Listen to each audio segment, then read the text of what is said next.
waa hagaag dhegeystayaal habeen wanaagsan Ramadaanul Kariim waxaa markaas kugu soo laabanay dib barnaamijka xogside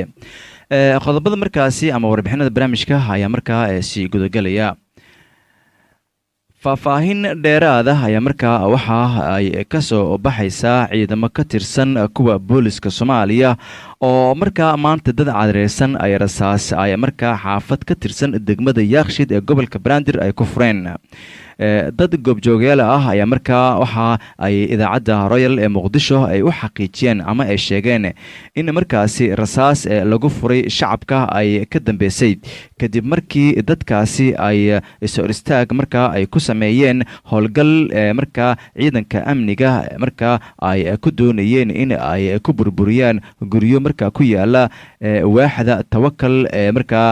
Yaaqshid waxaa markaa la sheegay in guryaha ciidanka markaa isku dayeen in ay burburiyaan oo ay markaasi ahaayeen kuwa ay markaa la isku haysto isla markaana ku yaala dhabarka dambe ee miisaanka dhuxusha ee degmada Yaaqshid ama markaasi deegaanka gubta halka loo yaqaano ee gobolka Banaadir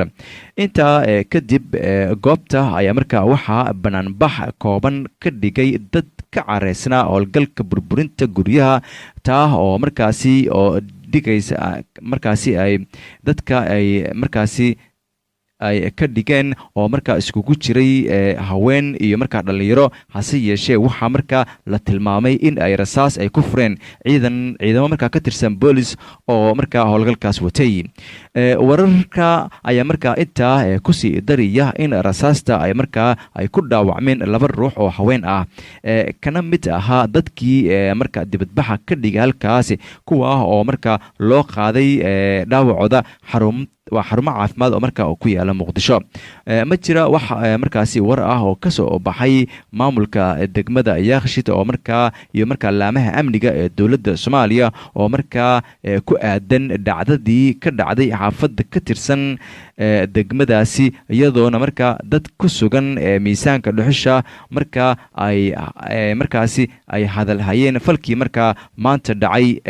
markaasi arintaasi ku saabsanaa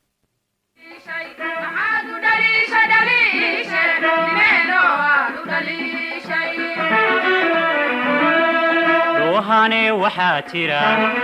dheef kula wadaago dhalanteed runmoodo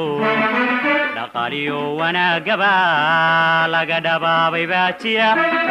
dhoohane waxaa jira dheef kula wadaago dhalanteed runmoodo dhaqaaliyo wanaagaba laga dhabaabay baa jira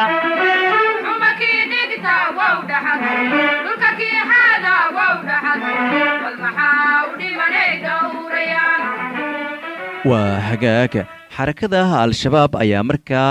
sheegtay in ay isku soo dhiibeen askar ka tirsan maamul goboleedka Jubbaland dagaalyahanada al-shabaab ayaa markaa soo bandhigay askar ay ku sheegeen in ay markaa ka soo goosteen ciidanka maamulka Jubbaland kuwaasi oo markaa isu soo ama ku sugnaa saldhig